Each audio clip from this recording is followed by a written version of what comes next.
Science lab. विज्ञान की कक्षा चल रही होती है। सभी बच्चे ध्यान से पढ़ रहे होते हैं। बच्चों, हाइड्रोजन के 2 अणु और ऑक्सीजन का 1 अणु मिलकर वाटर यानी कि पानी बनाते हैं। ये पानी का रासायनिक फॉर्मूला है। लेकिन सर, ये पता कैसे चलता है कहाँ पर पानी की बूंद को जांचते कहाँ पर है? ये सब काम साइंस लैब में होता है बच्चों। क्या हाइड्रोजन आँखों से दिख जाता है? नहीं, ये हमारी देखने की क्षमता से बहुत छोटे होते हैं। इनको विशिष्ट यंत्रों से देखा जाता है। एक काम करते हैं, इस शुक्रवार को मैं आप सबकी साइंस लैब में विजिट करवाऊंगा। आपके सारे प्रश्नों के उत्तर वही मिल जाएंगे। Okay sir. फिर शुक्रवार आ जाता है। बच्चों, हम सभी साइंस लैब जाएंगे। एक बात का ध्यान रखना, लैब में किसी चीज को छूना नहीं है, केवल देखना और ऑब्जर्व करना है। साथ ही वहीं पर सभी उपकरणों के बारे में जानकारी दी जाएगी। सब लोग एक लाइन में रहेंगे और डेकोरम बनाकर रखेंगे। Okay sir.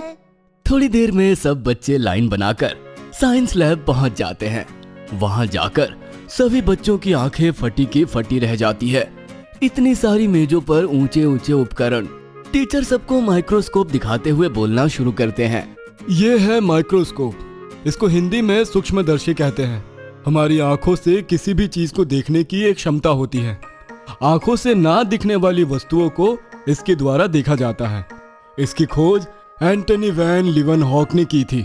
ज़ूलॉजी और बॉटनी में कोशिका तक को देखने के लिए इसका इस्तेमाल होता है। इसकी क्षमता लेंस के द्वारा बढ़ाई जा सकती है।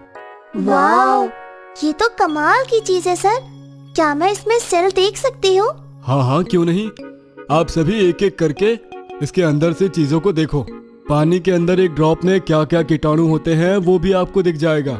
उसके बाद सब बच्चे माइक्रोस्कोप को देख रहे होते हैं। टीचर कहते हैं, अगर माइक्रोस्कोप देखना हो गया है तो फिर आगे बढ़ते हैं।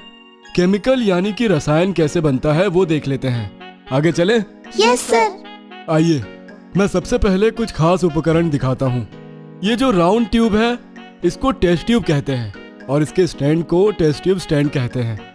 इसको होल्डर में पकड़ा जाता है ताकि गर्म करते वक्त हाथ ना जले। आप सभी भी देख। सब बच्चे टेस्ट ट्यूब को हाथ में रखकर देखते हैं। अब इसको देखो, ये मेजरमेंट है। ये अलग अलग क्षमता का होता है, 10 ml से लेकर 500 ml तक भी। इसकी क्या जरूरत है सर? अरे ताकि हम एकदम सही मात्रा में केमिकल ले सकते हैं। यहाँ पर जितने भी फॉर्मूला बनते हैं उनकी एकदम ml तक की जानकारी रखनी पड़ती है।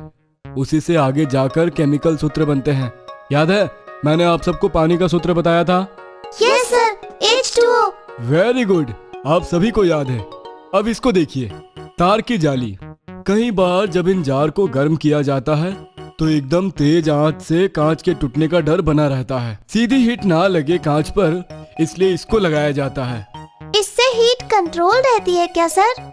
हाँ बच्चों, याद करो, आपकी मम्मी और दादी अगर गैस पर खाना बनाती है तो बर्तन को सीधी हीट लगती है, लेकिन कांच का बर्तन अगर अच्छी कंपनी या क्वालिटी का ना हो तो वो टूट जाता है। हालांकि केमिस्ट्री लैब के सारे बर्तन कांच के ही होते हैं और बहुत अच्छी क्वालिटी के ही होते हैं। Okay sir. अब इसको देखिए, ये है ट्राइपॉड स्टैंड। इसके 3 पाए होते हैं, इसलिए इसको ट्राइपॉड कहते हैं। इसी के ऊपर जाली रख दी जाती है, नीचे लैंप जलाया जाता है। रुको, अभी सेट करके बताता हूँ। टीचर ट्राइपॉड स्टैंड को सेट करना बताते हैं। बाकी बच्चे भी उसको सेट करने की कोशिश करते हैं। तभी बंटी बोलता है, वो रंग बिरंगी नालियाँ क्या है सर? वो नलियाँ रंग बिरंगी नहीं होती है बेटा, उसके अंदर का केमिकल का कलर है वो। असल में वो सभी अलग अलग तरह की कांच के बर्तन या उपकरण कह सकते हैं, जैसे कि ब्यूरेट, पीपेट। अभी आपके लिए जरूरी नहीं ये सब नाम याद रखना। आप सब तो बस समझिए कि कैसे साइंस लैब में काम होता है। Okay sir. यहाँ पर 9th क्लास के ऊपर के सारे बच्चे प्रैक्टिकल करते हैं। आप सब भी करेंगे जब बड़े हो जाएंगे।